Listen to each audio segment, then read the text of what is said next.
ಎಲ್ರಿಗೂ ನಮಸ್ಕಾರ. ಹಾಗೆ ಹೇಳಿದಾಗೆ ಸೆಕೆಂಡ್ ಸೆಷನಲ್ಲಿ ಒಂದು ಪ್ಲ್ಯಾನಿಂಗನ್ನು ಉದ್ದೇಶದಲ್ಲಿ ಇದೊಂದು ಕ್ಲಾಸಸ್ ಮಾಡೋಣ. Before we going to subject motivating masters ಅಂತ ಪ್ರೀವಿಯಸ್ಲಿ ನಾವು ಕಾಲೇಜ್ ಕಮೆನ್ಸ್ ಮಾಡೋಕ್ಕೂ ಮುಂಚೆ 2 ವರ್ಷದಿಂದ ಹಿಂದೆ from past 7 to 8 years we have one motivating masters team ಅಂತ ಹೇಳಿ ಒಂದು ಕೆರಿಯರ್ ಗೈಡೆನ್ಸ್ದೇ ಒಂದು team across Mysuru, Mandya, Chamarajanagar, Chikkamagaluru, Ramanagara around 40,000 to 50,000 PU plus two science ಸ್ಟೂಡೆಂಟ್ಸ್ಗೆ ಕೆರಿಯರ್ ಗೈಡೆನ್ಸ್ ಪ್ರೋಗ್ರಾಮ್ ಕಂಡಕ್ಟ್ ಮಾಡಿದ್ವಿ. ನಮ್ಮದೊಂದು ಮೋಟಿವೇಟಿಂಗ್ ಮಾಸ್ಟರ್ಸ್ ಟೀಮ್ ಅಂತಲೇ ಹೇಳಿ ಡಾಕ್ಟರ್ ಗುರುಬಸವರಾಜ್ ಸರ್, ಅರವಿಂದ್ ಅಂತ ಅಗ್ರಿಕಲ್ಚರ್ ಕಾಲೇಜ್ ಪ್ರೊಫೆಸರ್ ಅವರು, ಕೆಲವರು ಲೆಕ್ಚರರ್ಸ್ ಎಲ್ಲ ಸೇರಿ ನಾವು ಒಂದು ಟೀಮ್ ಮಾಡ್ಕೊಂಡು ವರ್ಕ್ ಮಾಡ್ತಾಯಿದ್ವಿ. ಆಗ ಸೊ ಒಂದು ಅವರು ಫ್ರೀ ಟೈಮಲ್ಲಿ ಬಂದು ನಮಗೆ ಕ್ಲಾಸಸ್ನ ಮಾಡಿಕೊಡ್ತಾಯಿದ್ರು, ಮಕ್ಳಿಗೊಂದು ಅವೇರ್ನೆಸ್ ಮೂಡಿಸ್ಲಿಕ್ಕೆ ಅಂತೇಳಿ. ಸೊ ನಮ್ಮಲ್ಲಿ ಏನಂದರೆ ಇದೊಂದು ಬೆಸ್ಟ್ ರಿಸೋರ್ಸ್ ಪರ್ಸನ್ ಟೀಮ್ ಇರುತ್ತೆ. ಇದು ಜಸ್ಟ್ ಒಂದು ಗ್ಲಿಮ್ಸಸ್ ಅಷ್ಟೇ ನಿಮಗೆ ವೇರಿಯಸ್ ಕೋರ್ಸಸ್ ಹೇಗಿದೆ ಅಂತ ಕಂಟೆಂಟು. ಆಫ್ಟರ್ ನೀವು ಒಂದು ಕಾಲೇಜ್ ಕೋವಿಡ್ ಎಲ್ಲ ಮುಗಿದ್ಮೇಲೆ ಕಾಲೇಜ್ ಕಮೆನ್ಸ್ ಆದಮೇಲೆ ಅಲ್ಲಿದ್ದಂಥ ಡಿಪಾರ್ಟ್ಮೆಂಟ್ ಎಕ್ಸ್ಪರ್ಟ್ಸೇ ನಿಮ್ಮನ್ನ ಕರೆಸಿ ಒಂದು ಗೈಡ್ಲೈನ್ಸ್ ಕೊಡಿಸ್ತೀವಿ. ನಾವು ಕೂಡ ಫೀಲ್ಡ್ ಎಕ್ಸ್ಪರ್ಟ್ಸ್ ಫೀಲ್ಡ್ ವಿಸಿಟ್ ಮಾಡಿಸಿ ಅಗ್ರಿಕಲ್ಚರ್ ಕಾಲೇಜ್ ಇರ್ಬೋದು, ವೆಟರ್ನರಿ ಇರ್ಬೋದು, ಹಿಮ್ಸ್ ಮೆಡಿಕಲ್ ಕಾಲೇಜಿಗೆ ಹೊರಗಡೆ FPCT ಈ ಥರ ಕಾಲೇಜ್ನ ಕರ್ಕೊಂಡೋಗಿ ಫ್ರೀ ಟೈಮಲ್ಲಿ ಇಂಡಸ್ಟ್ರಿ ವಿಸಿಟ್ ಮಾಡಿಸಿದಾಗ ಅದೊಂದು ಐಡಿಯಾ ಬರುತ್ತೆ, ಅವ್ರಿಗೊಂದು ಬ್ಲೂ ಪ್ರಿಂಟ್ ಗೊತ್ತಾಗುತ್ತೆ ಕಾಲೇಜ್ ಕ್ಯಾಂಪಸ್ ಹೇಗಿರುತ್ತೆ, ಲೈಬ್ರರಿ ಇನ್ಫ್ರಾಸ್ಟ್ರಕ್ಚರ್ ಇರ್ಬೋದು, ಕ್ಯಾಂಪಸ್ ಸೆಲೆಕ್ಷನ್ ಬಗ್ಗೆ ಅದೊಂದು ಜಸ್ಟ್ ಒಂದು ಇನ್ಫಾರ್ಮೇಷನ್ನ ಆಫ್ಟರ್ ಫ್ಯೂ ಡೇಸ್ ಅಪ್ಕಮಿಂಗ್ ಡೇಸ್ಗಳಲ್ಲಿ we can go through that. So ಅದಕ್ಕೂ ಮುಂಚೆ ಜಸ್ಟ್ ಒಂದು ಬ್ರೀಫ್ ಇಂಟ್ರೊಡಕ್ಷನ್ ಮೋಟಿವೇಟಿಂಗ್ ಮಾಸ್ಟರ್ಸ್ ಬಗ್ಗೆ ಹೇಳಿದ್ದು ನಿಮಗೆ. ಸೊ ಇದೇನಾದರೆ ಒಂದು ಕೆರಿಯರ್ ಗೈಡೆನ್ಸ್ ಅಂತ ಹೇಳಿದ್ನಲ್ಲ, ನಮ್ಮ 3 ವಿಂಗಲ್ಲಿ ಆಪ್ರೇಟ್ ಮಾಡ್ತೀವಿ ಅಂತ. ಬೋರ್ಡ್ ಕಾಂಪಿಟೇಟಿವ್ದು NCERT ಸಿಲೆಬಸ್ ಬೇರೆ ಟೀಮು, ಕಾಂಪಿಟೇಟಿವ್ ಬೇರೆ ಟೀಮ್, ಇದೊಂದು ಕೆರಿಯರ್ ಗೈಡೆನ್ಸ್ ಒಂದು. ಇದೇನೆಂದರೆ ನಿಮ್ಗೆ ಅಡ್ಮಿಷನ್ ಆಗಿರ್ತೀರ, ರಿಸಲ್ಟ್ ಬಂದಿರುತ್ತೆ, ರಿಸಲ್ಟ್ ಬಂದಮೇಲೆ CET ನೀಟ್ ಎಲ್ಲ ರ್ಯಾಂಕಿಂಗ್ ಬರುತ್ತೆ, ಅದ್ರ ಕನ್ಫ್ಯೂಷನ್ ಇರುತ್ತೆ. ಫಸ್ಟ್ ರೌಂಡು, ಸೆಕೆಂಡ್ ರೌಂಡ್ ಅಂತ ಆನ್ಲೈನ್ ಕೌನ್ಸಿಲಿಂಗ್ ಪ್ರೋಸೆಸ್ ಇರುತ್ತೆ. ಅದೆಲ್ಲ ಮುಗಿದ್ಮೇಲೆ ಯಾವ ರೀತಿ ಆಪ್ಷನ್ಸ್ ತೊಗೋಬೇಕು, ಸೊ ಹೇಗೆ ಸೀಟ್ನ ಸೆಲೆಕ್ಟ್ ಮಾಡ್ಕೊಳ್ಳೋದು, ಅದ್ರದ್ದು ಡಾಕ್ಯುಮೆಂಟ್ಸ್ ವೆರಿಫಿಕೇಷನ್ ಹೇಗೆಲ್ಲ ಇರುತ್ತೆ, ಎಷ್ಟು ನಿಮಗೆ ಕ್ಯಾಟಗರಿಗೆ ಯಾವ್ಯಾವ ಥರ ಸೀಟ್ ಅಲಾಟ್ ಮಾಡಿರ್ತಾರೆ, ಫೀಸ್ ಸ್ಟ್ರಕ್ಚರ್ ಏನಾಗುತ್ತೆ, ಹಾಸ್ಟೆಲ್ ಫೆಸಿಲಿಟಿ, ಕಾಲೇಜ್ ಬಗ್ಗೆ ಇದೆಲ್ಲ ನಿಮಗೆ ಸೆಲೆಕ್ಷನ್ ಆಗೋವರೆಗೂ ನಾವು ಜೊತೆಲಿರ್ತೀವಿ. ಏನೋ PUC ಅಡ್ಮಿಷನ್ ಮಾಡ್ಕೊಂಬಿಟ್ಟಿದ್ದೀವಿ, ಸೆಕೆಂಡ್ PU ಮತ್ತು ಕಾಂಪಿಟೇಟಿವ್ ರಿಸಲ್ಟ್ ಬಂತು, ಮುಗೀತು ನಮ್ಮ ಕೆಲಸ ಅನ್ನೋ ಥರ ಮತ್ತೆ SLC ಮುಗ್ದಿರೋರ ಕಡೆ ಅಡ್ಮಿಷನ್ ಕಾನ್ಸಂಟ್ರೇಟ್ ಮಾಡೋದಲ್ಲ. ನಾವೇನು ಇಲ್ಲಿ 120, 130ವರೆಗೂ ತೊಗೋತೀವಿ ಅಷ್ಟು ಜನಕ್ಕೂ ನಿಮಗೆ ಫ್ಯೂಚರ್ ಕೋರ್ಸಸ್ ಅಂದರೆ ಪ್ರೊಫೆಷ್ನಲ್ ಕೋರ್ಸಸ್, ಅಕಾಡೆಮಿಕ್ ಕೋರ್ಸಸ್ಸಿಗೆ ನಿಮಗೆ ಎಂಟ್ರಿ ಮಾಡೋವರೆಗೂ ನಾವು ಜೊತೆಲಿರ್ತೀವಿ, ಜಾಯಿನ್ ಮಾಡಿಸೋವರೆಗೂ. ಸೊ ಅದರಲ್ಲಿ ನಿಮಗೀಗ ಒಂದು ಜಸ್ಟ್ ನಾವೇ ಒಂದು ಮ್ಯಾಗ್ಝಿನ್ ಕೂಡ ಮಾಡಿದ್ದೀವಿ, ಸೊ ಮೋಟಿವೇಟಿಂಗ್ ಮಾಸ್ಟರ್ಸ್ ಮ್ಯಾಗ್ಝಿನ್ ಅಂತಲೇ. ಸೊ ಅದರಲ್ಲಿ ವೇರಿಯಸ್ ಕಂಟೆಂಟಾಗಿ ಅಪ್ಡೇಟ್ ಆಗ್ತಾ ಇರುತ್ತೆ ರೆಗ್ಯುಲರ್ ಎವ್ರಿ ಇಯರ್.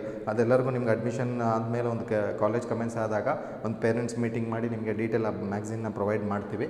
ಸೊ ಅದರಲ್ಲಿ ನಾನೀಗ ರೆಫರ್ ಮಾಡಿರೋ ಹಾಗೆ ಆಲ್ಮೋಸ್ಟ್ ಈಗ ಒಂದು 28ವರೆಗೂ ಕೋರ್ಸಸ್ ಇದೆ, ನ್ಯೂ ಬುಕ್ಕು. ಸೊ ಅದು ಕೋವಿಡ್ ಮುಗಿದ್ಮೇಲೆ ನಮ್ಮದು ಪ್ರಿಂಟಿಂಗ್ ಹೋಗುತ್ತೆ. ಸೊ IIT JEE ಎಲ್ಲರಿಗೂ ಗೊತ್ತಿದೆ, IIT ಕಾನ್ಸಂಟ್ರೇಷನ್ ಮಾಡ್ಕೊಂಡು ಬರ್ತಾ ಇರ್ತೀರ. IIT JEEಲಿ ಮೇನ್ಸ್ ಮತ್ತು ಅಡ್ವಾನ್ಸ್ ಅಂತ 2 ಥರ ಎಕ್ಸಾಮ್ಸ್ ಇರುತ್ತೆ. ಮೇನ್ಸ್ ಕ್ವಾಲಿಫೈ ಆದವರು ಅಡ್ವಾನ್ಸ್ನ ಬರಿಬೋದು. ಮೇನ್ಸ್ ರ್ಯಾಂಕಿಂಗ್ ಇಟ್ಕೊಂಡು NITK ಬೇಸಲ್ಲಿ ನೀವು CET ಕೂಡ NITK ಇಂಜಿನಿಯರಿಂಗ್ ಕಾಲೇಜಸಲ್ಲಿ ಸೀಟ್ ಕೂಡ ತೊಗೋಬೋದು. So through IIT almost 150 to 180 engineering branches ಇದೆ ಬೇರೆ ಬೇರೆ. ಮತ್ತು Indian institute of space and science technology ಅಂತ ಕೋರ್ಸಸ್ ಬರುತ್ತೆ. ಮತ್ತು Indian institute of science KVPY ಅಂತ ಒಂದು ಎಕ್ಸಾಮ್ ಬರುತ್ತಲ್ಲ, ಅದ್ರ ಥ್ರೂ ನಿಮಗೆ Indian institute of science through out India, ನಮ್ಮ ಕರ್ನಾಟಕದಲ್ಲಿ ಬೆಂಗಳೂರಲ್ಲಿ ಮಾತ್ರ ಇರೋಂಥದ್ದು ಇದು. ಸೊ ರಿಸರ್ಚ್ ಮಾಡಲಿಕ್ಕೆ ಕೋರ್ಸಸ್ ಬರ್ತಾ ಹೋಗುತ್ತೆ. ಮತ್ತು marine engineering and nautical science, aeronautical engineering, NDA engineering, ಮತ್ತು ಇಂಜಿನಿಯರಿಂಗಲ್ಲಿ ಕರ್ನಾಟಕ KCET ಥ್ರೂ ಹೋಗ್ಬೇಕಾದ್ರೆ ಯಾವ ಥರ ಬ್ರಾಂಚಸ್ ಇರುತ್ತೆ, ಮತ್ತು ಕಾಮೆಡ್ಗೆ ಥ್ರೂ ಇಂಜಿನಿಯರಿಂಗ್ ಕಾಲೇಜಸ್ ಎಂಟ್ರಿ ಆಗೋದು ಹೇಗೆ, ಆರ್ಕಿಟೆಕ್ಚರ್ ಅನ್ನೋ ಕೋರ್ಸಸ್ಸು, ಇದೆಲ್ಲ PCMC ತೊಗೊಂಡ್ರು ನಿಮಗೆ ಸಿಗುತ್ತೆ. PCMB ಸೆಲೆಕ್ಟ್ ಮಾಡಿದವ್ರಿಗೆ ಎಲ್ಲ ಆಪ್ಷನ್ಸು ಬರ್ತಾ ಹೋಗುತ್ತೆ. ಯಾಕೆಂದರೆ ನಾನು ಫಸ್ಟ್ ಸೆಷನಲ್ಲಿ ಹೇಳಿದಾಗೆ Karnataka medical seats availability around 6,500 ಮಾತ್ರ. So all India institute of speech and hearing ENT specialist ಆಗಲಿಕ್ಕೆ ಒಂದು ಕೋರ್ಸಸ್ ಕೂಡ ಮೈಸೂರು ಮಾನಸ ಗಂಗೋತ್ರಿಲಿ ಮತ್ತು ಡೆಲ್ಲಿಲಿ ಕೋರ್ಸಸ್ ಇದೆ. ಮತ್ತು Rajiv Gandhi university of health science RGHS ಅವರು ವೇರಿಯಸ್ BSc ಕೋರ್ಸಸ್ ಆಫರ್ ಮಾಡ್ತಾ ಇದ್ದಾರೆ. Anaesthesia technology, operation theatre technology, physiotherapy, radiotherapy, imaging technology, X ray technology ಅಂತೆಲ್ಲ ಕೋರ್ಸಸ್ ಬರುತ್ತೆ. ಅದು 3.5 years bachelor of science course. ಮತ್ತು ಬ್ಯಾಚುಲರ್ ಆಫ್ ಫಾರ್ಮಸಿ ಎಲ್ಲರಿಗೂ ಜನರಲಾಗಿ ಗೊತ್ತಿದೆ, D Pharma, B Pharma. ಹಾಗೆಯೇ ಡಾಕ್ಟರ್ ಆಫ್ ಫಾರ್ಮಸಿ ಅಂತ ಕೂಡ 6 years ಒಂದು ಕೋರ್ಸ್ ಬಂದಿದೆ, ಲೇಟೆಸ್ಟ್ ಕೋರ್ಸಸ್ ಇದು. ಮತ್ತು ನರ್ಸಿಂಗ್ ಎಲ್ಲರಿಗೂ ಗೊತ್ತಿದೆ, ಜನರಲ್ ನರ್ಸಿಂಗ್, ಮೆಡಿಸಿನ್ ನರ್ಸಿಂಗಿಗೆ ತುಂಬ ಡಿಮ್ಯಾಂಡ್ ಇದೆ ಈಗ. ಸೊ ಹಾಗೆಯೇ ವೆಟರ್ನರಿ ಮೆಡಿಕಲ್ಗಿಂತ ತುಂಬ ಡಿಮ್ಯಾಂಡ್ ಇರೋಂಥ ಕೋರ್ಸಸ್ಸು ಲಾಸ್ಟ್ ಇಯರಿಂದ ನೀಟಿಗೂ ಕೂಡ ಅಪ್ಲೈ ಆಗ್ತಾಯಿದೆ. ನೀಟ್ ಥ್ರೂ ಕ್ವಾಲಿಫೈ ಆಗಬೇಕು ವೆಟರ್ನರಿಗೆ. ವೆಟರ್ನರಿಲಿ dairy technology, fisheries and animal husbandry 3 courses ಬರುತ್ತೆ. Veterinary and animal husbandry, dairy technology and fishery science ಅಂತ 3 ಕೋರ್ಸಸ್ಸು. ಮತ್ತು ಅಗ್ರಿಕಲ್ಚರಲ್ಲೂ 7 to 8 ಕೋರ್ಸಸ್ ಬರುತ್ತೆ. BSc agriculture, sericulture, forestry, so horticulture science ಅಂತ ಕೋರ್ಸಸ್ ಇದೆ, ಮೆಡಿಕಲ್ ಡೆಂಟಲ್ಗೆ ಮತ್ತು Ayurvedic courses, bachelor of science B S ಸಿಲಿ ಯಾವ ಥರ ಇದೆ, ಬಿ ಎಸ್ ಸಿಲಿ ಎಷ್ಟು, ಬಿ ಸಿ ಎ ಎಷ್ಟು ಥರ ಕೋರ್ಸಸ್ ಇದೆ, hotel management, forensic science, aviation technology, ಈ ಥರ ತುಂಬ ಆಲ್ಮೋಸ್ಟ್ ಒಂದು 30 ಬ್ರಾಂಚಸ್ಸು ನಿಮಗೆ ಸೈನ್ಸ್ ತೊಗೊಂಡ ತಕ್ಷಣ ಆಪರ್ಚುನಿಟೀಸ್ ಓಪನ್ ಆಗ್ತಾ ಹೋಗುತ್ತೆ. ಸೊ ನಂಬರ್ ಆಫ್ ಕಾಮರ್ಸು ಆರ್ಟ್ಸಿಗಿಂತ ನಿಮಗೆ ಡೋರ್ಸ್ ಓಪನ್ ಆಗೋದು ಇದರಲ್ಲೇ ತುಂಬ ಆಪರ್ಚುನಿಟಿ, ಕೆರಿಯರ್ ಆಪರ್ಚುನಿಟೀಸ್ ಜಾಸ್ತಿ ಇರ್ತಾ ಹೋಗುತ್ತೆ. ಇದೇನಂದರೆ ಜಸ್ಟ್ ಒಂದು ಬ್ರೀಫ್ ಡೀಟೇಲ್ ಅದು. ಸೊ ಅದರಲ್ಲಿ ನಾನು ಏನು ಹೇಳ್ತಾ ಇದ್ದೀನಿ, ಜಸ್ಟ್ ನಿಮ್ಗೊಂದು ಮೈಂಡ್ ಸೆಟ್ಟಲ್ಲಿ ಈ ಥರ ಎಲ್ಲ ಸಿಗೋಬೋದಪ್ಪ ಸೈನ್ಸ್ ತೊಗೊಂಡ್ರೆ ಅನ್ನೋ ಆಪ್ಷನಿಗೋಸ್ಕರ ಅಷ್ಟೇ. ಆಫ್ಟರ್ ಪಿ ಯು ಅಂದರೆ ನಮ್ಮ ಕಾಲೇಜ್ ಕಮೆಂಟ್ಸ್ ಆದಮೇಲೆ ಪ್ಯಾರಲಲ್ಲಿ 1 ಮಂತ್ಲಿ ಒಬ್ಬೊಬ್ಬರು ರಿಸೋರ್ಸ್ ಪರ್ಸನಲ್ಲಿ ಟ್ರೈನ್ ಅಪ್ ಮಾಡಿಸ್ತಾ ಇರ್ತೀವಿ, ಫೀಲ್ಡ್ ವಿಸಿಟ್ ಆಗ್ತಾ ಇರುತ್ತೆ. ಇದೊಂದು ಬ್ಲೂ ಪ್ರಿಂಟಿಗೋಸ್ಕರ ಐಡಿಯಾ ಇಟ್ಕೊಳ್ಳಿ ಅಷ್ಟೇ. ಸೊ ಇಂಜಿನಿಯರಿಂಗ್ ಅಂದ ತಕ್ಷಣ ಟೆಕ್ನಾಲಜಿಕಲ್ ಎಂಟ್ರಿ ಆಗ್ತಾ ಇರ್ತೀರ, ಒಂದು ತುಂಬ ಹ್ಯೂಜ್ ವೆರೈಟಿ ಆಫ್ ಬ್ರಾಂಚಸ್ ಇರುತ್ತೆ, electronics, computer science, civil, mechanical, information technology, information science, electrical and electronics, mechatronics, ಬೇಕಾದಷ್ಟು ಬ್ರಾಂಚಸ್ ಇದೆ. ಇದಕ್ಕೆ 2 ರೀತಿ, ಕರ್ನಾಟಕ ಎಕ್ಸಾಮಿನೇಷನ್ ಅಥಾರಿಟಿಯವರು ಲಾಸ್ಟ್ ವೀಕ್ ಇನ್ನೇನು ಸಿ ಇ ಟಿ ಎಕ್ಸಾಮ್ ಆಗಿತ್ತು, ಈ ವೀಕಲ್ಲಿ ನೆಕ್ಸ್ಟ್ ಅಪ್ಕಮಿಂಗ್ ವೀಕಲ್ಲಿ ರಿಸಲ್ಟ್ ಕೂಡ ಬರ್ತಾ ಇದೆ. ಸೊ ಇದಕ್ಕೆ ಯಾವ ಥರ ಇರುತ್ತೆ, ಸೊ ಇದಕ್ಕೆ ಬೋರ್ಡ್ ಎಕ್ಸಾಮ್ ಕೂಡ ಅವಶ್ಯಕತೆ ಇರುತ್ತೆ. NCERT ಸಿಲೆಬಸ್ದು ಫಿಸಿಕ್ಸ್, ಕೆಮಿಸ್ಟ್ರಿ, ಮ್ಯಾಥ್ಸಿಂದು ಬೋರ್ಡಲ್ಲಿ ಎಕ್ಸಾಮ್ 100 ಮಾರ್ಕ್ಸ್ ಇದ್ದು ಏನು ಕಂಡಕ್ಟ್ ಮಾಡ್ತಾರೆ ಅದರದ್ದು 50% ಮಾರ್ಕ್ಸ್ನ ರ್ಯಾಂಕಿಂಗ್ ಅನೌನ್ಸ್ ಮಾಡ್ಲಿಕ್ಕೆ ತೊಗೋತಾರೆ. ಹಾಗೆಯೇ ನೀವೇನು ಸಿ ಇ ಟಿಲಿ 60 PCM 180 ಮಾರ್ಕ್ಸ್ ತೊಗೋತೀರಾ, ಎರಡರದ್ದು 50% ಸೇರಿ ನಿಮಗೆ ರ್ಯಾಂಕಿಂಗ್ ಅನೌನ್ಸ್ ಮಾಡ್ತಾರೆ. ಸೊ ಕರ್ನಾಟಕ ಇಂಜಿನಿಯರಿಂಗ್ ಹೋಗಬೇಕಾದ್ರೆ ನಿಮ್ಮ ಬೋರ್ಡ್ ಮಾರ್ಕ್ಸ್ ಕೂಡ ಇಂಪಾರ್ಟೆಂಟ್, ಅದನ್ನು ನೆನ್ಪಿಟ್ಕೊಂಡಿರ್ಬೇಕಾಗತ್ತೆ. ಫೀಸ್ ಸ್ಟ್ರಕ್ಚರ್ ಇದರದೆಲ್ಲ ಡೀಟೇಲ್ ಹೇಳ್ತಾ ಹೋಗ್ತೀವಿ, ತೊಂದರೆ ಇಲ್ಲ. ಹಾಗೆಯೇ ಈಗ ಹಾಸನಲ್ಲಿ ಪ್ರೈವೇಟ್ ಕಾಲೇಜಸ್ ಇರುತ್ತೆ. ಪ್ರೈವೇಟ್ ಕಾಲೇಜ್ ಇನ್ಸ್ಟಿಟ್ಯೂಷನ್ಸ್ ಎಲ್ಲ ಒಂದು ಕಾಲೇಜಿಗೆ ಬೇಸ್ಡ್ ಆನ್ ದೇರ್ ರಿಸರ್ಚ್ ಅವ್ರದ್ದೆಲ್ಲ ಕಮಿಟಿ ಮುಖಾಂತರ ಎಲಿಜಿಬಿಲಿಟಿ ಕೊಟ್ಟಿರ್ತಾರೆ, ಸೀಟ್ಸ್ ಇಷ್ಟಿಷ್ಟು ಇಂಟೆಕ್ ತೊಗೋಬೋದು ಅಂತ ಹೇಳಿ ನ್ಯಾಕ್ ಕಮಿಟಿ ಬಂದು ಅವ್ರದ್ದು ಇನ್ಸ್ಪೆಕ್ಷನ್ ಎಲ್ಲ ಮಾಡಿದಾಗ. ಸೊ ಇಲ್ಲೇನಂದರೆ ಪ್ರೈವೇಟ್ ಕಾಲೇಜಸ್ಗೆ ಫಾರ್ ಎಕ್ಸಾಂಪಲ್ ಮಲ್ನಾಡು, ಹಾಸನ್ ಮಲ್ನಾಡು ಇರ್ಬೋದು, ಸೀಟ್ ಇದರಲ್ಲೆಲ್ಲ ಕಾಮೆಟ್ಗೆ ಮುಖಾಂತರನೂ ನೀವು ಎಂಟ್ರಿ ಆಗ್ಬೋದು. ಸೊ ಇದರಲ್ಲಿ ಆಟೋನಮಸ್ ಸೆಕ್ಷನ್ನೇ ಬೇರೆ, ಡೀಮ್ಡ್ ಯೂನಿವರ್ಸಿಟಿನೇ ಬೇರೆ, ಆಟೋನಮಸ್ ಕಾಲೇಜಸ್ಸೇ ಬೇರೆ ಮತ್ತು ಗೌರ್ಮೆಂಟ್ ಕಾಲೇಜಸ್ಸೇ ಬೇರೆ ಇರುತ್ತೆ. Across Karnataka around 230 to 240 engineering colleges ಇದೆ. ಸೊ ಪ್ರೈವೇಟ್ ಕಾಲೇಜಲ್ಲಿ ಏನಂದರೆ ಡೈರೆಕ್ಟಾಗಿ ನಿಮಗೆ ಫಿಸಿಕ್ಸ್, ಕೆಮಿಸ್ಟ್ರಿ, ಮ್ಯಾಥ್ಸಲ್ಲಿ eligibility minimum criteria for OBC category 120 marks ಇರಬೇಕು, PCMಲ್ಲಿ ಫಾರ್ ಜನರಲ್ ಮೆರಿಟ್ 135 ಮಾರ್ಕ್ಸ್ ಇರಬೇಕು. ಸೊ ಯಾರಿಗೆ ಈ ಎಲಿಜಿಬಿಲಿಟಿ ಇದೆ ಡೈರೆಕ್ಟಾಗಿ ಹೋಗಿ ಮ್ಯಾನೇಜ್ಮೆಂಟ್ ಡೊನೇಷನ್ ಕೊಟ್ಟು ಕೂಡ ಸೀಟ್ ತೊಗೋಬೋದು. ಸಿ ಇ ಟಿಲಿ ಕ್ವಾಲಿಫೈ ಆಗಲಿಲ್ಲ ಅಂದರೆ, ಬೇಡಪ್ಪ ನಂಗೆ ಡೊನೇಷನ್ ಅಫೋರ್ಡ್ ಮಾಡೋಕ್ಕಾಗಲ್ಲ, ನನ್ನದೇ ಆದಂಥ ರೀತಿಯಲ್ಲಿ ನಾನು ಇನ್ನೊಂದು ಎಕ್ಸಾಮ್ ಅಟೆಂಪ್ಟ್ ಮಾಡ್ತೀನಿ ಅಂದರೆ ಕಾಮೆಟ್ಗೆ ಮುಖಾಂತರ ಹೋದಾಗ ಡೊನೇಷನ್ ಇರಲ್ಲ, ಇವ್ರದ್ದೇ ಆದಂಥ ಫೀಸ್ ಸ್ಟ್ರಕ್ಚರ್ ಫಿಕ್ಸ್ ಮಾಡಿರ್ತಾರೆ. 1,50,000, 1,40,000 ಇಯರ್ ವೇರಿ ಆಗ್ತಾ ಇರುತ್ತೆ ಗೌರ್ಮೆಂಟಿಂದ ಡಿಸ್ಕಷನ್ ಮಾಡಿಕೊಂಡು. ಸೊ ಆ ಬೇಸ್ ಮೇಲೆ ಕೂಡ ಕಾಮೆಟ್ಗೆಯಿಂದನೂ ಇಂಜಿನಿಯರಿಂಗ್ ಎಂಟ್ರಿ ಆಗ್ಬೋದು. ಸೊ ಒಂದು IIT JEE throughout all India level entrance exam ಅದರೂ ಕೂಡ ಮಾಡ್ಬೋದು. ಅದರಲ್ಲಿ ಮೇನ್ಸಲ್ಲಿ ಕ್ವಾಲಿಫೈ ಆದರೆ NIT ಕೇಸ್ಗೆ ಹೋಗ್ಬೋದು. ಅದು ಸಿಗಲಿಲ್ಲ ಅಂದರೆ ಕರ್ನಾಟಕ ಇಂಜಿನಿಯರಿಂಗ್ CET ಮುಖಾಂತರ ಹೋಗ್ಬೋದು. ಅದು ಬಿಟ್ಟರೆ ಕಾಮೆಟ್ಗೆ ಅನ್ನೋ ಒಂದು ಆಪ್ಷನ್ ಕೂಡ ಇರುತ್ತೆ. ಸೊ ಈ ಥರ ಎಲ್ಲ ಯಾಕೆಂದರೆ PUC ಸೈನ್ಸ್ ತೊಗೊಂಡ್ಮೇಲೆ ನಿಮ್ಗೆ ಆಪರ್ಚುನಿಟಿ ಜಾಸ್ತಿ ಇರೋದ್ರಿಂದ ಬ್ರಾಂಚಸ್ ಬಗ್ಗೆ ಡೌಟ್ಸ್ ಇರುತ್ತೆ, ಅದ್ರ ಬಗ್ಗೆ ನಾವು ಕ್ಲಾರಿಫೈ ಮಾಡ್ತೀವಿ. ವೆರೈಟಿ ಆಫ್ ಬ್ರಾಂಚಸ್ ಬಗ್ಗೆ ಡೀಟೇಲ್ಸ್ ಇರುತ್ತೆ. ಸೊ 32 ಇಂಜಿನಿಯರಿಂಗ್ ಬ್ರಾಂಚಸ್ ಇದೆ, ಇದೆಲ್ಲ ಮ್ಯಾಗ್ಝಿನಲ್ಲಿ ಕೊಟ್ಟಿರ್ತೀವಿ. ಏರೋನಾಟಿಕಲ್ ಇಂಜಿನಿಯರಿಂಗು, ಆಟೋಮೊಬೈಲು, ಬಯೋಮೆಡಿಕಲ್ಲು, ಹೊಸದಾಗಿ ಮೆಕಾಟ್ರಾನಿಕ್ಸು, ಪೆಟ್ರೋಕೆಮಿಕಲ್ ಇಂಜಿನಿಯರಿಂಗ್, ಈ ಥರ ಸಿಕ್ಕಾಬಟ್ಟೆ ಹ್ಯೂಜ್ ಬ್ರಾಂಚಸ್ ಇರುತ್ತೆ. ಸೊ ಇದು ಆಫ್ಟರ್ ಲೇಟರ್ ನಿಮ್ಮ ಪ್ಯಾರಲಲ್ಲಿ ಹೋಗ್ತಾ ಫೀಲ್ಡ್ ಬಗ್ಗೆ ಇಂಟ್ರೆಸ್ಟ್ನ ಕ್ರಿಯೇಟ್ ಮಾಡ್ತಾ ಇರ್ಬೋದು.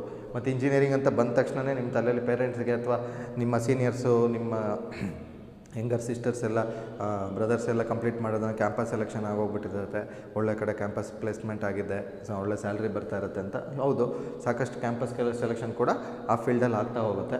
ಹಾಗೆಯೇ ಏರೋನಾಟಿಕಲ್ ಇಂಜಿನಿಯರಿಂಗ್ ತುಂಬ ಡಿಮ್ಯಾಂಡಿಂಗಲ್ಲಿರೋಂಥ ಕೋರ್ಸಸ್ಸು, ಏವಿಯಾನಿಕ್ಸ್ ಅಂತ ಕೋರ್ಸ್ ಇದೆ. ಸೊ ಪ್ಲೈನ್ ಕ್ರ್ಯಾಶ್ ಆದಾಗ ಇದ್ರ ಬಗ್ಗೆ ರಿಸರ್ಚ್ ಮಾಡಲಿಕ್ಕೆಲ್ಲ ಒಂದು ತುಂಬ ಟೆಕ್ನಾಲಜಿ ಅಪ್ಡೇಟ್ ಆಗಿದೆ ಈಗ ಬರ್ತಾ. ಸೊ ಇದನ್ನೆಲ್ಲ ಬೆಸ್ಟ್ ನಾವು ಪ್ರಿಫರ್ ಮಾಡೋದು through IIT JEE is preferably for selection of aeronautical engineering. IIT JEE is better. So ಇದರಲ್ಲೂ ಅಷ್ಟೇ IIT ಬಾಂಬೆ, ಮಡ್ರಾಸ್, ಕಾನ್ಪುರ್, ಖರಗ್ಪುರಲ್ಲೆಲ್ಲ ಕೋರ್ಸಸ್ ಬರ್ತಾ ಹೋಗುತ್ತೆ ನಿಮಗೆ. ಏರೋನಾಟಿಕಲ್ ಅಂದರೆ ಏರೋಪ್ಲೇನ್ಸ್ ಬಗ್ಗೆ ನಿಮ್ಗೆ ಏನಾರು ಇಂಟ್ರೆಸ್ಟ್ ಇದ್ದು ರಿಸರ್ಚ್ ಮಾಡಬೇಕು ಅನ್ನೋ ಥರ ಇದ್ದಾಗ ಮಾತ್ರ ಇದೊಂದು ಕೋರ್ಸಸ್ ನಿಮ್ಗೆ ಹೆಲ್ಪ್ ಆಗುತ್ತೆ. ಹಾಗೆಯೇ ಸಿವಿಲ್ ಇಂಜಿನಿಯರಿಂಗ್ ಬಿಟ್ಟರೆ ಅದ್ರ ರಿಲೇಟೆಡ್ ಈಗ ಯಾಕೆಂದರೆ ಡೇ ಬೈ ಡೇ ನಿಮಗೆ ನೋಡ್ತಾ ಇದ್ದೀರಾ ಹೊಸ ಮನೆಗಳು, ಬಿಲ್ಡಿಂಗು, ಆ ಇನ್ಫ್ರಾಸ್ಟ್ರಕ್ಚರೇ ಬೇರೆ ಎಷ್ಟು ಅಟ್ರಾಕ್ಟಿವ್ ಆಗಿರುತ್ತೆ.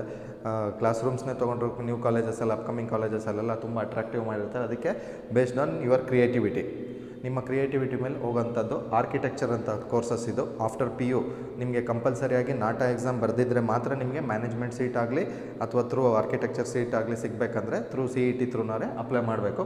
Must and should national aptitude test NATA ಅಂತ ಹೇಳಿ 100% ಎಕ್ಸಾಮು ಬರೀಲೇಬೇಕಾಗತ್ತೆ ಕಂಪಲ್ಸರಿ. ಸೊ ಸೊ ನಾಟ ಅಂತ ಹೇಳಿದಾಗ ಕ್ರಿಯೇಟಿವ್ ಒಂದು ಕಾನ್ಸೆಪ್ಟ್ ನಿಮ್ಮದು ಡೇ ಬೈ ಡೇ ಹೇಗೆ ನಿಮ್ಮ ವಿಭಿನ್ನವಾಗಿ ಥಿಂಕ್ ಮಾಡ್ತೀರಾ. ಡ್ರಾಯಿಂಗ್ 200 ಮಾರ್ಕ್ಸಿಗೆ ಒಂದು ಎಕ್ಸಾಮ್ ಇರುತ್ತೆ, ಆನ್ಲೈನು ಆಫ್ಲೈನ್ ಎರಡೇ ಇರುತ್ತೆ. ಸೊ ಅದ್ರ ಮುಖಾಂತರ ನೀವು ನಾಟ ಅನ್ನೋ ಒಂದು ಎಕ್ಸಾಮ್ನು ಕೂಡ ಆರ್ಕಿಟೆಕ್ಚರ್ಗೆ ಪ್ಲೇಸ್ಮೆಂಟ್ ಇಟ್ಕೋಬೋದು. After completion of your bachelor of engineering degree BE complete ಮಾಡಿದ್ಮೇಲೂ MTechಲ್ಲೂ ಕೂಡ ಆರ್ಕಿಟೆಕ್ಚರ್ನ ಅಪ್ ಮಾಡ್ಕೋಬೋದು, ಸೆಲೆಕ್ಟ್ ಮಾಡ್ಬೋದು. ಸೊ ಹಾಗೆಯೇ marine engineering and nautical science ಅಂತ ಇದು ಶಿಪ್ಗಳ ಬಗ್ಗೆ ರಿಸರ್ಚ್ ಓರಿಯೆಂಟೆಡ್ ಒಂದು ಕೋರ್ಸ್ ಇದೆ. ಸೊ ನಿಮಗೆ ತುಂಬ ಇಂಟ್ರೆಸ್ಟ್ ಇರುತ್ತೆ ಶಿಪ್ಗಳ ಬಗ್ಗೆ, ಶಿಪ್ಪಲ್ಲಿ ಕ್ಯಾಪ್ಟನ್ ಆಗಬೇಕು, ನ್ಯಾವಿಗೇಟರ್ ಆಗಬೇಕು. ಸೊ ಅದರಲ್ಲಿ ಏನೋ ಶಿಪ್ಪಿಂದು ಮೆಕ್ಯಾನಿಕಲ್ ಇಂಜಿನಿಯರಿಂಗ್ ಥ್ರೂನು ಅದರಲ್ಲೂ ಹೋಗ್ಬೋದು. ಸೊ ಇದು ಪುಣೆ, ಚೆನ್ನೈ ಈ ಥರ ಎಲ್ಲ ಇದರಲ್ಲಿ ಬ್ರಾಂಚಸಲ್ಲಿ ಏರಿಯಾದಲ್ಲಿ ಸ್ಟೇಟಲ್ಲಿ ಅವೈಲಬಿಲಿಟಿ ಇದೆ ಕೋರ್ಸಸ್ಸು. ಸೊ ಕೋರ್ಸ್ ಕಾಸ್ಟ್ ಸ್ವಲ್ಪ ಕಾಸ್ಟ್ಲಿ, ಬಟ್ ಸ್ಯಾಲ್ರಿನೂ ಅದೇ ಥರ ಪೇಮೆಂಟ್ಸ್ ತುಂಬ ಚೆನ್ನಾಗಿರುತ್ತೆ. Yearly around 15 to 20 lakh package ಇದೆ marine engineering and nautical science ಅಂತ. ಮತ್ತು ಇದು PUಲಿ ಆರ್ಟ್ಸು, ಕಾಮರ್ಸ್, ಸೈನ್ಸ್ ಯಾವುದೇ ತೊಗೊಂಡ್ರು ನ್ಯಾಷನಲ್ ಡಿಫೆನ್ಸ್ ಅಕಾಡೆಮಿ ಮಿಲ್ಟ್ರಿಗೆ NDA ಅಂತೇಳಿ ಗೌರ್ಮೆಂಟಿಂದನೇ ಸ್ಪಾನ್ಸರ್ ಇರುತ್ತೆ, ಫ್ರೀ ಆಫ್ ಕಾಸ್ಟಲ್ಲಿ ಸ್ಕಾಲರ್ಶಿಪ್ಪಲ್ಲಿ ಓದೋಂಥದ್ದು. ಸೊ ಜನವರಿ ಮತ್ತು ಯೂಶ್ವಲಿ ಜೂನಲ್ಲಿ 2 ಅಟೆಂಪ್ಟಲ್ಲಿ ಕ್ಲಿಯರ್ ಆಗುತ್ತಿದ್ದು ಎಕ್ಸಾಮ್ಸ್ ಇರುತ್ತೆ. ಸೊ 19 years ಏಜ್ ಲಿಮಿಟ್ ಇದೆ, 19 years ಒಳಗಡೆ ನೀವು ಇದನ್ನು ಅಪ್ಲೈ ಮಾಡ್ಬೋದು. ತುಂಬ ಡಿಮ್ಯಾಂಡಿಂಗಲ್ಲಿರೋಂಥ ಕೋರ್ಸಸ್ಸು, ಬಟ್ ಕಾಂಪಿಟೇಷನ್ ಯೂಸ್ ಇದೆ. ಸೊ NDA ಅಂತ ನ್ಯಾಷನಲ್ ಡಿಫೆನ್ಸ್ ಅಕಾಡೆಮಿ.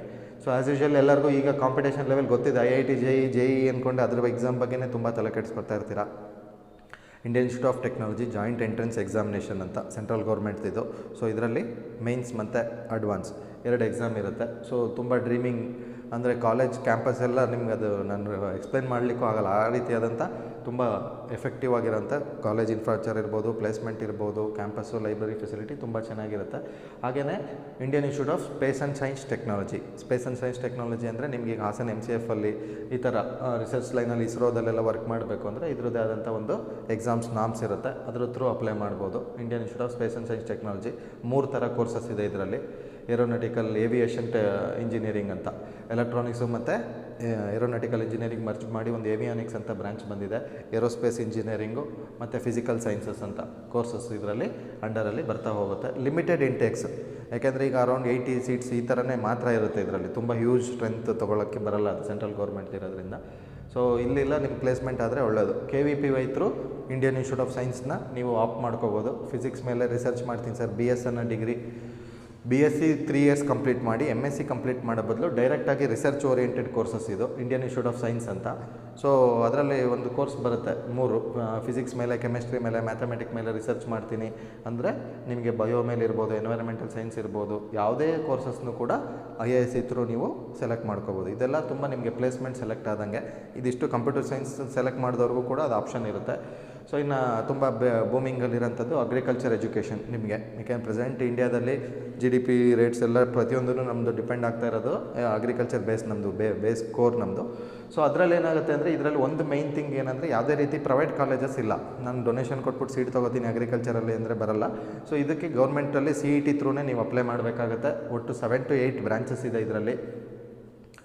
ಸೊ ನೀವೇ ನೋಡ್ಬೋದು ರಿಸರ್ಚ್ ಫೋಟೋ, ರೇಷ್ಮೆ ಸಾಕಾಣಿಕೆ ಇರ್ಬೋದು, ಫಾರೆಸ್ಟ್ರಿ ಡಿಪಾರ್ಟ್ಮೆಂಟ್ ಇರ್ಬೋದು, ಫುಡ್ ಸೈನ್ಸ್ ಇರ್ಬೋದು. ಸೊ ಇದರಲ್ಲಿ ಒಂದು 8 ಥರ ಕೋರ್ಸಸ್ ಬರುತ್ತೆ. BSc ಅಗ್ರಿ ಮೈನ್ ಕೋರ್ಸ್ ಇದು, sericulture, forestry, agri biotech, agri marketing, agri engineering and food science and technology. 8 ಕೋರ್ಸ್ಗೂ ನಿಮಗೆ ಇದರದ್ದೇ ಆದಂಥ ರೂಲ್ಸ್ ಆ್ಯಂಡ್ ರೆಗ್ಯುಲೇಷನ್ಸ್ ಇದೆ. CET ಮುಖಾಂತರನೇ ಅಡ್ಮಿಷನ್ ಆಗಬೇಕು. ನಿಮ್ಗೇನಾದ್ರು ಜಮೀನಿದ್ದರೆ ವಂಶವೃಕ್ಷ ಅಂತೆಲ್ಲ ಇದ್ದೆ ಪಾಣಿ ಇಟ್ಕೊಂಡು 200 ಮಾರ್ಕ್ಸಿಗೆ ಒಂದು ಪ್ರಾಕ್ಟಿಕಲ್ ಎಕ್ಸಾಮ್ ಆಗುತ್ತೆ, ಅದ್ರ ಮುಖಾಂತರ ಕೂಡ ಅಡ್ಮಿಷನ್ ಆಗ್ಬೋದು. ನಮ್ಮ ಹಾಸನ ಕಾರಕೆರೆಯಲ್ಲಿ ಅಗ್ರಿಕಲ್ಚರ್ ಕಾಲೇಜ್ ಕೂಡ ಇದೆ. ಸೊ ಅದೇ ರೀತಿ ತೋಟಗಾರಿಕೆ ಇಲಾಖೆ ಆರ್ಟಿಕಲ್ಚರ್ ಒಂದು ಕಾನ್ಸೆಪ್ಟಲ್ಲೂ ಒಂದು ಕಾಂಬಿನೇಷನ್ ಇದೆ, ಬಾಗಲಕೋಟೆಯಲ್ಲಿ ಯೂನಿವರ್ಸಿಟಿ ಇದು. ಸೊ ಅದ್ರ ಮುಖಾಂತರನೂ ನೀವು ಅಡ್ಮಿಷನ್ ಆಗ್ಬೋದು ಆರ್ಟಿಕಲ್ಚರ್ ಕೋರ್ಸ್ಗೆ. If you are selected for PCMB, huge options ಇದೆ ಆರ್ಟಿಕಲ್ಚರ್ ಕೋರ್ಸಸ್ಸಿಗೂ ಕೂಡ. ಸೊ ಮೆಡಿಕಲ್ ಬಿಟ್ಟರೆ, ಮೆಡಿಕಲ್ಗಿಂತನೂ ನಾನು ಹೇಳೋದು ತುಂಬ ಕಾಂಪಿಟೇಷನ್ ಇರೋದು ವೆಟರ್ನರಿಗೆ. ಸೊ ವೆಟರ್ನರಿಲಿ ಏನಂದರೆ number of intake is very limited. So ವರ್ಷಕ್ಕೆ ಇದು ಅಗ್ರಿಕಲ್ಚರಿಂದ ವೆಟರ್ನರಿಯಿಂದ 3000 ಮೆಂಬರ್ಸ್ ಮಾತ್ರ ಮ್ಯಾಕ್ಸಿಮಮ್ ಔಟ್ಪುಟ್ ಇದೆ. ಯಾಕೆಂದರೆ ಇಂಟೇಕ್ ಇರೋದೇ 500 to 550 ವರ್ಷಕ್ಕಿದು. ಸೊ ಹಾಗಾಗಿ ವೆಟರ್ನರಿಲಿ ತುಂಬ ಡಿಮ್ಯಾಂಡಿಂಗ್ ಇದೆ. ಯಾಕೆಂದರೆ ಕರ್ನಾಟಕದ ಪ್ರತಿ ಹಳ್ಳಿಗಳಿಗೂ ವೆಟರ್ನರಿ ಹಾಸ್ಪಿಟ್ಲ್ ಇರಲೇಬೇಕು. ಹೈನುಗಾರಿಕೆ ಮತ್ತು ಕೃಷಿ ಮೇಲೆ ಅವಲಂಬಿತವಾಗಿದೆ ಭಾರತ ದೇಶ. ಹಾಗಾಗಿ ನಿಮ್ಗೆ ಇದ್ರ ಬಗ್ಗೆನೂ ನೀವು ರಿಸರ್ಚ್ ಮಾಡ್ಬೋದು. Bachelor of veterinary science and animal husbandry ಅಂತ ಒಂದು ಕೋರ್ಸ್ ಬರುತ್ತೆ, ಡೈರಿ ಟೆಕ್ನಾಲಜಿ ಅಂತ ಒಂದು ಕೋರ್ಸು, ಫಿಶರಿ ಸೈನ್ಸ್ ಅಂತ ಒಂದು ಕೋರ್ಸು. ಗೌರ್ಮೆಂಟ್ ಆಪರ್ಚುನಿಟಿಗೆ ಗೌರ್ಮೆಂಟ್ ಆಪರ್ಚುನಿಟಿಗೆ ತುಂಬ ಹೆಲ್ಪ್ ಆಗೋಂಥ ಕೋರ್ಸಸ್ ಅದು. ಅಗ್ರಿಕಲ್ಚರ್, ವೆಟರ್ನರಿ, ಆರ್ಟಿಕಲ್ಚರ್ ಇದು ಯಾವತ್ತಿದ್ರೂ ಎವರ್ಗ್ರೀನ್ ಕಾನ್ಸೆಪ್ಟ್ಸು. ಸೊ ಹಾಗೆಯೇ ಫಸ್ಟ್ ಸ್ಲೈಡಲ್ಲಿ ಹೇಳಿದಾಗೆ ನಾನು ಸೆಷನ್ 1ನಲ್ಲಿ ಕರ್ನಾಟಕದಲ್ಲಿ ಮೆಡಿಕಲ್ ಇಂಟೇಕ್ ಕಡಿಮೆ ಸರ್, 6,000 6,500 ಮಾತ್ರ ಸೀಟ್ಸ್ ಇರೋದು ಅಂತ. ಅಪಾರ್ಟ್ ಫ್ರಮ್ ಮೆಡಿಕಲ್, ಬಯೋ ಮೇಲೆ ಇಂಟ್ರೆಸ್ಟ್ ಇರೋರು all India institute of speech and hearing ENT specialist ಆಗಲಿಕ್ಕೆ ಒಂದು ಕೋರ್ಸಸ್ ಇದು 5.5 years 4 years course plus 1 year internship ಇರುತ್ತೆ. ಸೊ ಸೆಂಟ್ರಲ್ ಗೌರ್ಮೆಂಟಿಂದ ಮೈಸೂರಲ್ಲಿ ಮತ್ತು ಡೆಲ್ಲಿಲಿ ಎರಡೇ ಕಡೆ ಇದೆ. ಪ್ರೈವೇಟ್ ಇನ್ಸ್ಟಿಟ್ಯೂಷನ್ಸ್ ಬೇಕಾದಷ್ಟು ಆಗಿದೆ. ಸೊ ಡೈರೆಕ್ಟಾಗಿ MBBS ಮಾಡಿ MD ಮಾಡೋಕ್ಕಿಂತ ನಿಮ್ಮದೇ ಆದಂಥ ಒಂದು ENT ಸ್ಪೆಷಲಿಸ್ಟ್ ಸರ್ಜನ್ ಆಗ್ಬೋದು ನೀವು. ಒಂದು ಬೆಸ್ಟ್ ಕೋರ್ಸಸ್ ನಮ್ಮ ಪ್ರಕಾರ. ಇಯರ್ಲಿ ಪ್ಯಾಕೇಜ್ ಕೂಡ ಕಡಿಮೆ ಇದೆ, 50,000 ನಿಯರ್ ಬೈ ವರ್ಷಕ್ಕೆ ಎಲ್ಲ ಕಂಪ್ಲೀಷನ್ ಮಾಡೋ ಕೋರ್ಸ್ ಇರುತ್ತೆ. ಇದರದ್ದೇ ಆದಂಥ ಒಂದು CET ಥರನೇ ಇವರೇ ಕಾಲೇಜಲ್ಲಿ ಸಪ್ರೇಟ್ ಎಕ್ಸಾಮ್ ಕಂಡಕ್ಟ್ ಮಾಡ್ತಾರೆ. So Indian institute of speech and hearing ಅವರೇ ಮಾನಸ ಗಂಗೋತ್ರಿಲಿ ಅಪ್ಲಿಕೇಶನ್ ಹಾಕಬೇಕು, ಅಲ್ಲಿ ಹೋಗಿ ಎಕ್ಸಾಮ್ ಕಾಲ್ಫರ್ ಮಾಡಿ ಬರೀಬೇಕು. ಸೊ ಬ್ಯಾಚುಲರ್ ಆಫ್ ಫಾರ್ಮಸಿ ಗೊತ್ತಿದೆ ಎಲ್ಲರಿಗೂ, ಮೆಡಿಕಲ್ ಶಾಪ್ ಇದನ್ನೆಲ್ಲ B ಫಾರ್ಮಾ D ಫಾರ್ಮಾ ಮಾಡ್ಕೋಬೋದು. ನರ್ಸಿಂಗಿಗೂ ತುಂಬ ಸ್ಕೋಪ್ ಇದೆ. ಇದು ಕೂಡ ನಿಮಗೆ ಆಫ್ಟರ್ PU PCMB ಸೆಲೆಕ್ಟ್ ಮಾಡಿಕೊಂಡ್ರೆ ಬರುತ್ತೆ. ಹಾಗೆಯೇ medical related courses all India allied health sciences ಅಂತ. ಅಂದರೆ ಇದು ಬ್ರೀಫ್ ಆಮೇಲೆ ನೋಡ್ತಾ ಹೋಗೋಣ, ನಿಮ್ಗೊಂದು ಐಡಿಯಾ, ರಫ್ ಐಡಿಯಾ ಬರ್ತಾ ಹೋಗಲಿ. ಇಮೇಜಿಂಗ್ ಟೆಕ್ನಾಲಜಿ ನಿಮ್ಮದೇ ಆದಂಥ ಲ್ಯಾಬ್ ಕೂಡ ಇಟ್ಕೋಬೋದು ಸಪ್ರೇಟು. ಸೊ ರೇಡಿಯೋಥೆರಪಿ, ಫಿಸಿಯೋಥೆರಪಿ, ಸ್ಪೋರ್ಟ್ಸ್ಮನ್ಗಳಿಗೆ ತುಂಬ ಹೆಲ್ಪ್ ಆಗೋಂಥ ಕೋರ್ಸಸ್ ಇದು. ಸೊ ಇನ್ನು ಬ್ಯಾಚುಲರ್ ಆಫ್ BSc. ಸೊ ಈಗ ನಮ್ಮ ಕಾಲೇಜಲ್ಲಿ ಏನಿದ್ದಾರೆ, ಈಗ ರಮಣ ಸರ್, ರಾಕೇಶ್ ಸರ್ ಎಲ್ಲ ಪ್ರತಿಯೊಬ್ಬರು lecturers, Manjunath sir, entire team ನಮ್ಮದು ಏನು ಕೋರ್ ಕಮಿಟಿ ಇದೆ. ಸೊ ಅವರೆಲ್ಲ ಲೆಕ್ಚರರ್ಸ್ ಆಗಬೇಕು, ಈ ಥರ ಟೀಚಿಂಗ್ ಲೈನಿಗೆ ಬರ್ತೀನಿ ಅಂದರೆ BSc ಮಾಡ್ಕೊಂಡು MSc ಕೂಡ ಮಾಡಿ ನೀವು ಟೀಚಿಂಗ್ ಲೈನಿಗೆ ಬರ್ಬೋದು. ಇಲ್ಲಾಂದರೆ ತುಂಬ ರಿಸರ್ಚ್ ಇಂಡಸ್ಟ್ರಿಗಳ ಕಡೆ ಕೂಡ ಕೋರ್ಸಸ್ಸಿಗೆ ಆಪರ್ಚುನಿಟಿ ಇದೆ. ಇದರಲ್ಲೂ ಮೋರ್ ದ್ಯಾನ್ 20 ಬ್ರಾಂಚಸ್ ಇದೆ. PCM, PCME, PME, so CBZ ಈ ಥರ ಆಪ್ಷನ್ ಸಿಗ್ತಾ ಹೋಗುತ್ತೆ. ರಿಸರ್ಚ್ ಲೈನ್ಗೂ ಹೋಗ್ಬೋದು, ಬಯೋಟೆಕ್ನಾಲಜಿ ಮೇಲೆ ಅಲ್ಲೂ ರಿಸರ್ಚ್ ಮಾಡ್ಬೋದು. ಅಂದರೆ ಫುಲ್ ಡೀಟೇಲ್ ಹೇಳೋಕ್ಕಾಗಲ್ಲ, ಅದು ನಿಮ್ಗೊಂದು ಕ್ಲಾಸಸ್ ಕಮೆಂಟ್ಸ್ ಆದಮೇಲೆ ಮಾಡ್ತೀವಿ. ಇನ್ನು as usual medical, dental, Ayurvedic ಇದೆಲ್ಲ ಕೋರ್ಸಸ್ಗೂ ನಿಮಗೆ ನೀಟ್ ಎಕ್ಸಾಮ್ ಕಂಪಲ್ಸರಿ ಇರುತ್ತೆ. ಸೊ ಇದರಲ್ಲಿ ನೆಗೆಟಿವ್ ವ್ಯಾಲ್ಯೂಯೇಷನ್ ಇರೋದ್ರಿಂದ ಹೇಗೆ ಫೇಸ್ ಮಾಡಬೇಕು ಅದನ್ನೆಲ್ಲ ನಾವು ಗೈಡ್ ಮಾಡ್ತಾ ಹೋಗ್ತೀವಿ. ಸೊ ಜೊತೆಗೆ ಫಾರೆನ್ಸಿಕ್ ಸೈನ್ಸ್ ಅಂತ ಕೂಡ ಈಗ ಹೊಸದಾಗಿ ಬರ್ತಾ ಇದೆ. ಏವಿಯಾನಿಕ್ಸ್ ಮೇಲೆ ಹೊಸ ಕೋರ್ಸಸ್ ಬರ್ತಾ ಇದೆ. ಇನ್ನೂ ಅಡಿಷ್ನಲ್ ಇನ್ಫಾರ್ಮೇಷನ್ ಬರ್ತಾ ಹೋಗುತ್ತೆ. ಬಟ್ ನಾನು ಏನು ಇದಕ್ಕೆ ಜಸ್ಟ್ ಒಂದು ಹೈಲೈಟ್ ಕೊಟ್ಟೆ ಅಂದರೆ ಸೈನ್ಸ್ ತೊಗೊಂಡ ತಕ್ಷಣ ಆಪರ್ಚುನಿಟೀಸ್ ತುಂಬ ಓಪನ್ ಆಗುತ್ತೆ ಡೋರ್ಸ್ ನಿಮಗೆ. ಸೊ ಯಾವುದನ್ನು ಪ್ಲ್ಯಾನ್ ಮಾಡ್ಕೋಬೇಕು ಅಕಾಡೆಮಿಕಲ್ಲಿ, ಹೇಗೆ ನಾನು ಏನಕ್ಕೋಸ್ಕರ ಸೈನ್ಸ್ ಚೂಸ್ ಮಾಡಿಕೊಂಡೆ, ಇಷ್ಟು ಕೋರ್ಸಸಲ್ಲಿ ನಾನು ಯಾವ್ದು ಸೆಲೆಕ್ಟ್ ಮಾಡಿಕೊಂಡ್ರೆ ನನ್ನ ಕೆರಿಯರ್ನ ಲೀಡ್ ಮಾಡ್ಬೋದು, ಇದೆಲ್ಲ ಒಂದು ಪ್ಲ್ಯಾನಿಂಗ್ ನಿಮ್ಮ ಹತ್ರ ಇರಬೇಕು. ಐದರ್ ಪ್ಲ್ಯಾನ್ A ಸಕ್ಸಸ್ ಆಗಲಿಲ್ಲ ಅಂದರೆ ಪ್ಲ್ಯಾನ್ B ಹೇಗಿರಬೇಕು, ಇದನ್ನೆಲ್ಲ ಒಂದು ರೂಟ್ ಮ್ಯಾಪ್ ಮಾಡ್ಕೊಂಡು ನೀವು ಕಾಲೇಜಿನ ಸೆಲೆಕ್ಟ್ ಆದ ತಕ್ಷಣ ಎಲ್ಲ ವರ್ಕ್ ಮಾಡಿಸ್ತಾ ಹೋಗ್ತೀವಿ. ಇದು ಜಸ್ಟ್ ಒಂದು ಐಡಿಯಾ. ಸೊ ಆಗಲೇ ಹೇಳಿದಾಗೆ ಮೋರ್ ದೆನ್ 30 ಆಪರ್ಚುನಿಟೀಸ್ ಇರುತ್ತೆ. 30 ಮೇಲೆ ಬ್ರಾಂಚ್ ವೆರೈಟಿ ಆಫ್ ಕೋರ್ಸಸ್ ಇದೆ. ಮೆಡಿಕಲ್ ಸಿಕ್ಕಲಿಲ್ಲ ಅಂದರೆ ನೆಕ್ಸ್ಟ್ ಏನು, ವೆಟರ್ನರಿ ಸಿಕ್ಕಲಿಲ್ಲ ಅಂದರೆ ನೆಕ್ಸ್ಟ್ ಏನು, ಆ ಥರ ನಾವು ಗೈಡ್ ಮಾಡ್ತಾ ಹೋಗ್ತೀವಿ. ಓಕೆನಾ? ಸೊ ಏನೇ ಇದ್ದರೂ ಅದು ಕಾಲೇಜಲ್ಲಿ ನಮ್ಮದು ವಿಂಗ್ ಆಪ್ರೇಟ್ ಆಗ್ತಾನೆ ಇರುತ್ತೆ ಎನಿ ಟೈಮು. ಸೊ ಆಫ್ಟರ್ ನಿಮ್ಮ ಸೀನಿಯರ್ಸ್ ಕಂಪ್ಲೀಟ್ ಆಗಿರೋರ್ಗೂ ಬೇಕಾದ್ರೆ ಅಡ್ವೈಸ್ ಮಾಡಿ ಬಂದು ವಿಚಾರಿಸ್ಕೊಂಡು ಹೋಗ್ಬೋದು. ಇಲ್ಲ PUC ಪರ್ಸ್ಯೂಯಿಂಗ್ ಇದ್ದವ್ರಿಗೂ ಕೂಡ ನಾವು ಎನಿ ಟೈಮ್ ಆ ಸರ್ವಿಸ್ ಕೊಡ್ತಾ ಇರ್ತೀವಿ. ಓಕೆನಾ? ಸೊ ಇದು ಸೆಷನ್ 2 ಕೆರಿಯರ್ ಗೈಡೆನ್ಸ್ದು. ನೆಕ್ಸ್ಟ್ ನಮ್ಮ ಮಕ್ಕಳು ಸ್ಟೂಡೆಂಟ್ಸಿಂದು ಮಂಡೇ ಮೇಲೆ ನಿಮ್ಗೊಂದು ಒಪಿನಿಯನ್ನ ಹೇಳಿಸ್ತೀವಿ, ಹೇಗೆ ಕ್ವಾಲಿಟಿ ಕೊಟ್ಟಿದ್ವಿ, ಅವರಿಗೆ ಏನು ಟ್ರಬಲ್ ಆಯಿತು, ಪ್ರಾಸ್ ಆ್ಯಂಡ್ ಕಾನ್ಸ್ ಏನೇನು ಫೇಸ್ ಮಾಡಬೇಕಾಗತ್ತೆ. ಸೊ ಅದೆಲ್ಲ ನಾನು ನಿಮಗೆ ನೆಕ್ಸ್ಟ್ ಅಪ್ಕಮಿಂಗ್ ಕ್ಲಾಸಸಲ್ಲಿ ಹೇಳ್ತೀನಿ.